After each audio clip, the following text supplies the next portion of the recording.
So do you want to just give us a insight into what happened to Sam? Is it 18 months ago, 2 years? 2.5 years. 2.5 years ago. Yeah. Do you want to just tell everybody Yeah, what sure. happened? Well, Sam was at work, as he usually is, and he had been travelling from a meeting in Devonport back down through to Launceston, where his office is.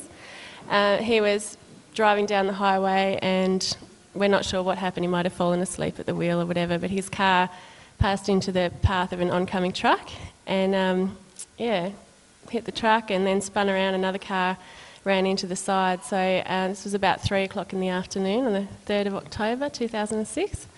I was at a friend's place and I got home at about 4 and there was a phone call. The phone was ringing as I got inside and it was the police, and they told me that Sam had been involved in a car accident and that he was being taken to the hospital and I should get out there.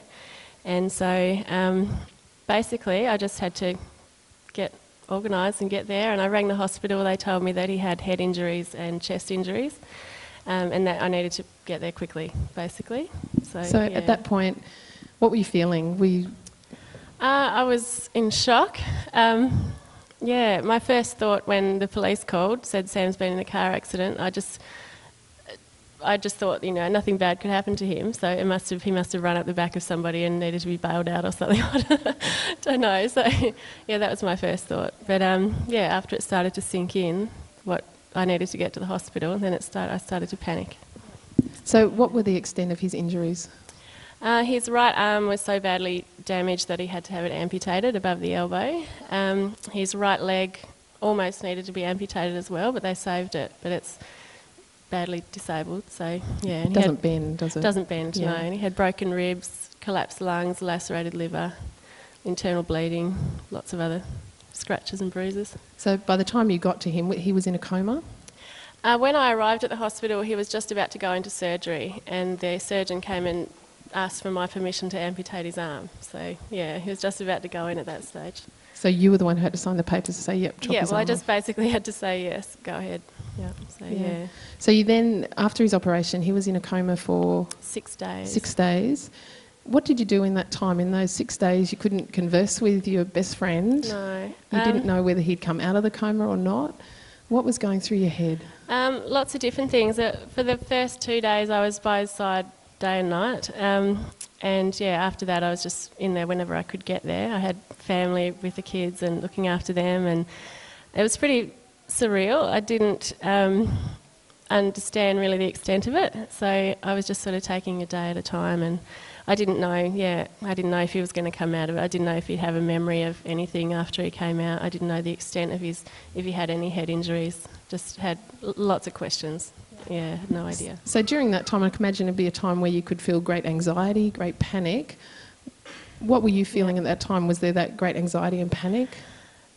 No, at that time there wasn't. And the only thing I can put that down to is before I left home to go to the hospital, I rang friends to come up and look after the children, and I rang our pastor at the time and I said, I just need everybody praying, everybody, all our friends, just everybody we know, because I knew I couldn't cope with it on my own, so I needed God's help. And that's the only way I got through, because I couldn't have handled it on my own. And during that week I just had this amazing peace that I couldn't have had otherwise. So that verse in the Bible that says there's a peace that surpasses all understanding was your reality during that time? Yeah.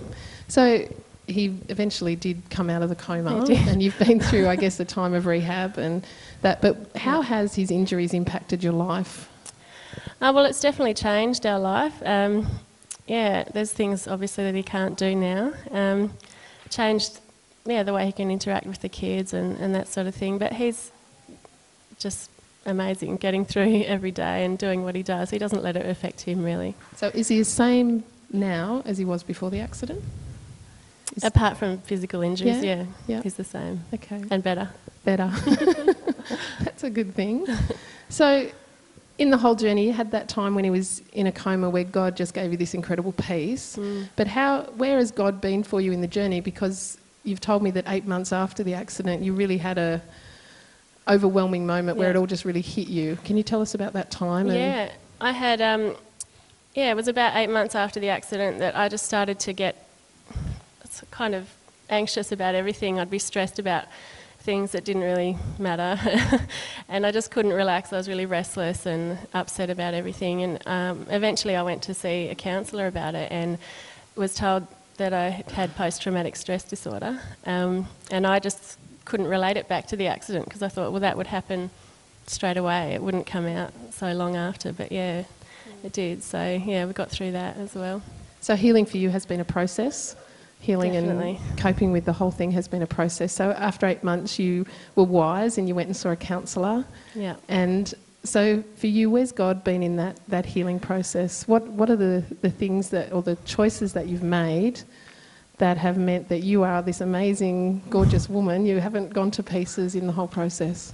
Well, every day is a choice. You just have to make that choice every day that you're going to be strong and you're going to get through.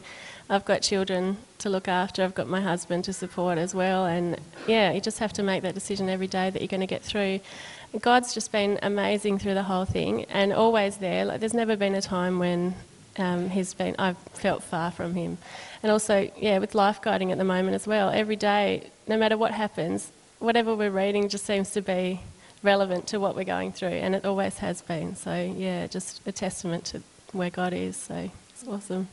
Is there anything else you'd like to share with us? No, I don't think so. Thank you so much for sharing your story. Let's give her a big clap.